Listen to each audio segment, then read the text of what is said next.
Okay, so my name is Sapar. Here is Charles, and we're experts. We're experts in finding right information and applying it to find best solutions. And so, Charles, how would you describe your expertise? Let me start with the question of what we are. We are a midstream company. What does an oil refinery do? They take the raw material, they refine it, and they put it into a product or more products which are of use to the consumers. So we are a midstream. We catch information from upstairs, say. We make it accessible. We select it, first of all, because there are two kinds of information for the people up there to remain amongst them. They're in a language nobody understands. Even they themselves don't understand often. But we convert it into an understanding language that the people down market comprehend. So what we do is involve the people in what's going on upper levels. Authorities are losing touch with what lives among the people. Authorities should get more information about what the people want. The French kings of the Ancien Regime didn't understand the people. They didn't bother to have any information of what lived among the people, and that is why the French Revolution broke out. The same happened in Russia. The Tsars may have been of goodwill or of bad will, but they didn't understand the people. They were not willingly suppressing the people. They thought that they were doing what was in the best interests of the people, and they were wrong. It's called bad state management. Yeah. We are here to heal, to cover that gap of mutual communication between the community and the authorities. So you could say that we are a bridge between different layers of the country, or economic layers. How would you? Both. Because what I said about state and community is also true for corporate levels. Many people in boardrooms, executives, don't understand what is happening on the floor. Technically, they know what's happening on the floor. Socially, psychologically, they don't have a clue. Because they inherited a share in the company of their parents. And they've never been on the floor. I think anyone who wants to be a corporate executive should start cleaning the toilets.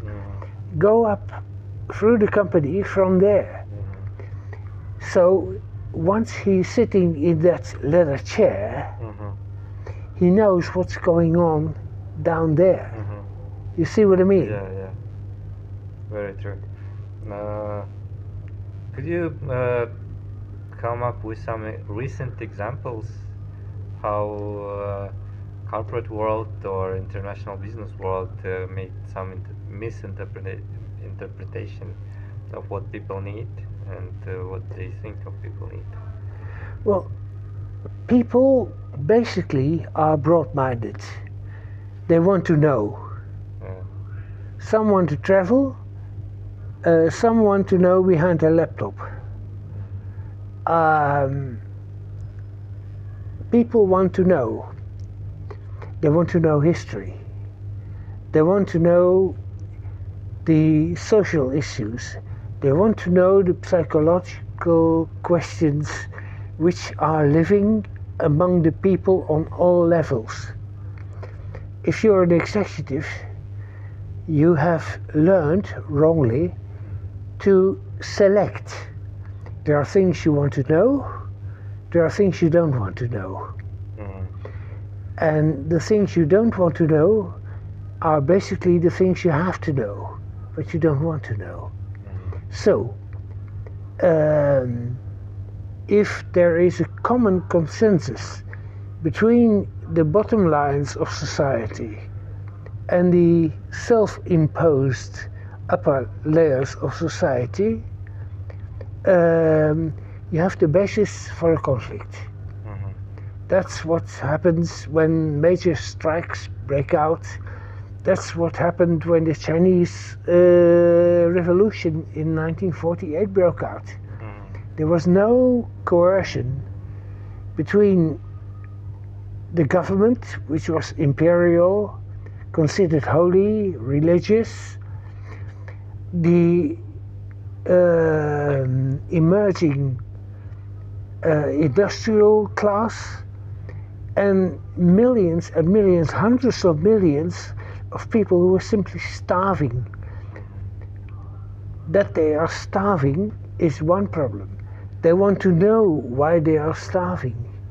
And that problem subsists today.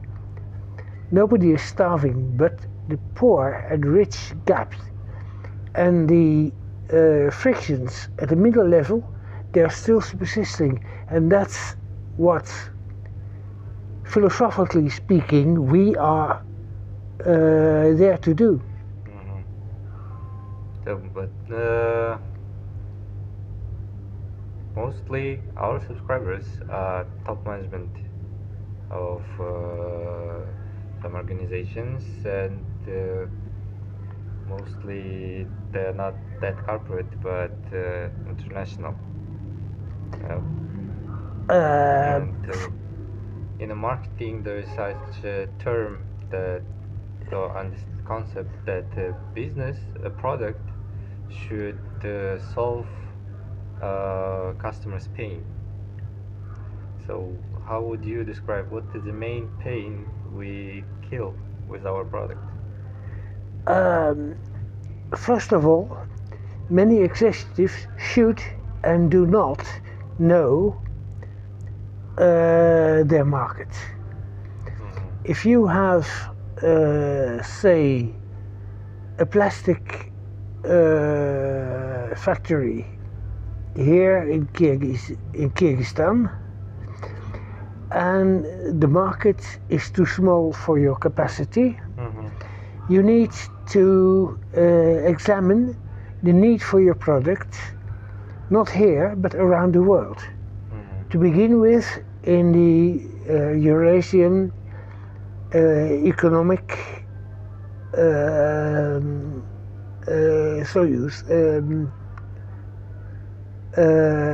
community. But you need to know if there's a gap in the market in provisions in Siberia. So you can have an agent, you can have a supplier, and you can export to Siberia. This is globalization.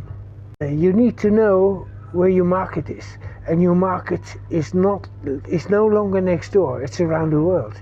Even a small business, let's say you have a taxi company with a few drivers. Some people will ask your drivers to take you next door.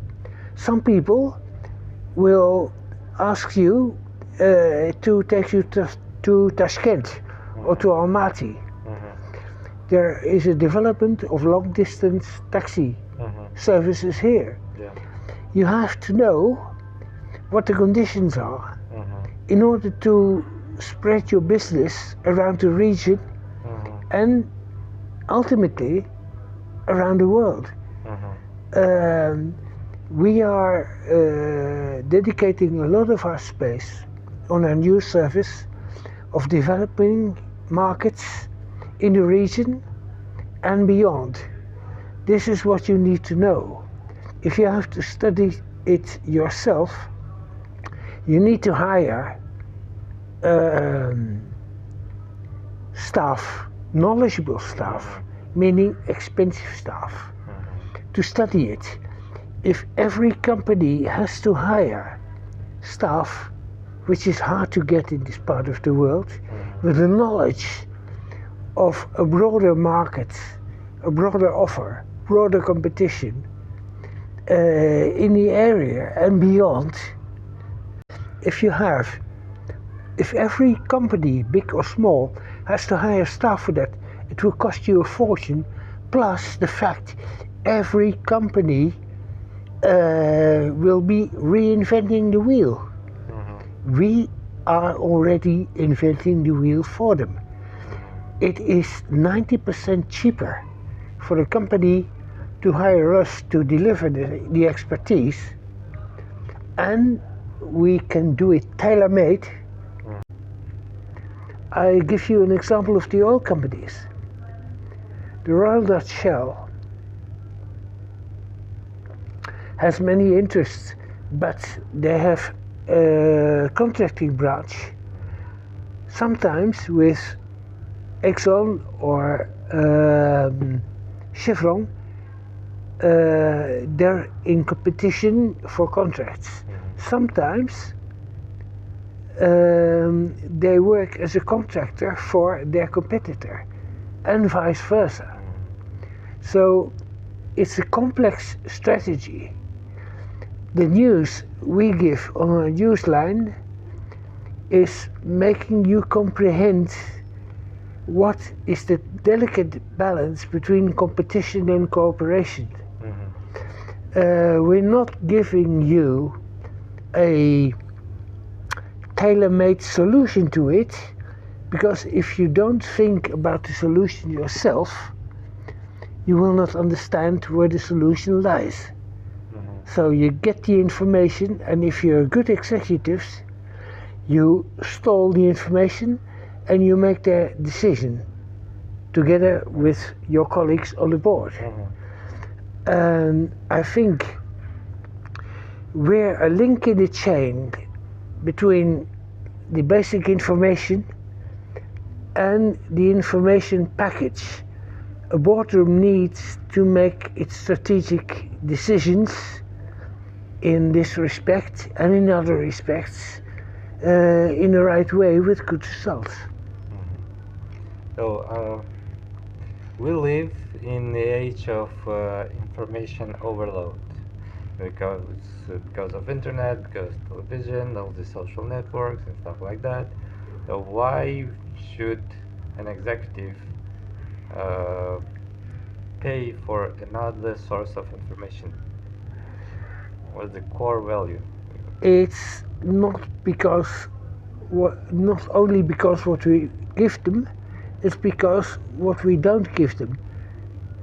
An executive in the middle of stress doesn't want to know who won the latest football match.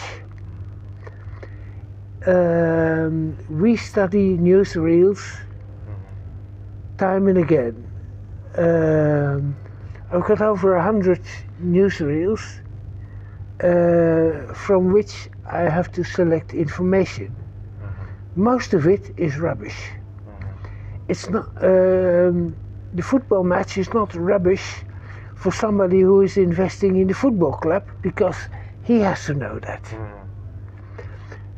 Financial information is not interesting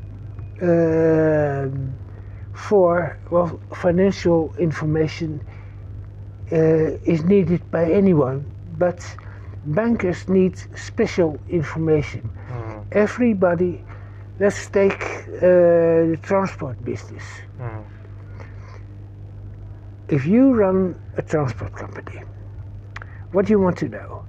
Say with international branches, with international routes to manage. You want to know what's going on in the transport world all around the world. First you need to know the law in different countries, the international law under the umbrella of which these legislations function, and the supply chain of the world. What's your opportunity to carry goods? What goods should you focus on?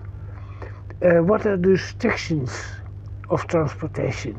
What are the transborder conditions? It's a whole world. In that case, you need to concentrate with them, and you don't want to know, even if it's your hobby, about sport, about fashion, about pop culture, about whatever. You need to focus on that very, very, very issue in a broader sense. You see what I mean? If you want to learn more, subscribe to our channel and write us an email and we can contact you.